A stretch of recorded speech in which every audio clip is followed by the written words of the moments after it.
Alright, so this is 2008 Form B, question number 5. And the first question is, the unknown compound is white. In the table below, cross out the two compounds that could be eliminated using this observation.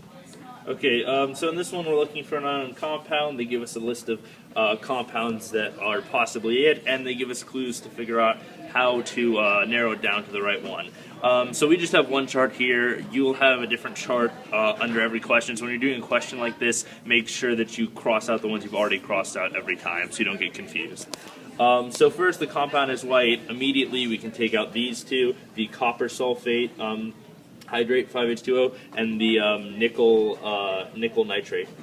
And this is because nickel and copper are transition metals, so they have color, i.e. they're not white.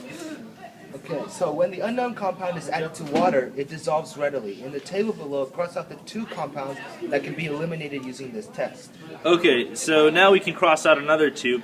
If you see here, we have CaCO3 and BaSO4. Well, we know sulfates and carbonates are insoluble with calcium and barium. So these are insoluble. It's not going to dissolve readily in water.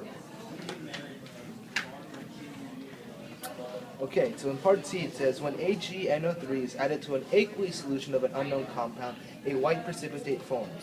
In the table below, cross out each compound that could be eliminated using this test. Okay, so now we can only cross out one for this one, and it's going to be our aluminum nitrate here, because if we're mixing aluminum nitrate with silver nitrate, aluminum nitrate already has nitrate in it, so there's no precipitate that could possibly form. So this is gone. Okay, indeed. When the unknown compound is carefully heated, it loses its mass. In the table below, cross out each compound that could be eliminated using this test. Okay, and finally, the last one we cross out is the NaCl. Because we know that the compound loses mass when heated, it must be a hydrate. It has to have some water in it, and the barium chloride is our last hydrate, so this must be the answer. Okay, so for the last question, it says, describe a test that could be used to confirm the identity of the unknown compound identified in part D. Limit your confrontation test to a reaction between an aqueous solution of the unknown compound and an aqueous solution of one of the other soluble salts listed in the above. Describe the expected results of the test. Include any formulas or products.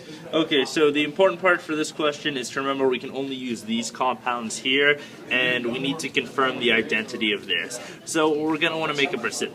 It's also important to note that this is an important part. We have to mention the products, and we have to use their formula. So what you want to do is say you want to take an aqueous solution of our BaCl2 H2O, and we want to mix it with an aqueous solution of the CuSO4.5H2O, because this will form the precipitate BaSO4, and that'll help us confirm rather, that the BaCl2 was the mystery compound.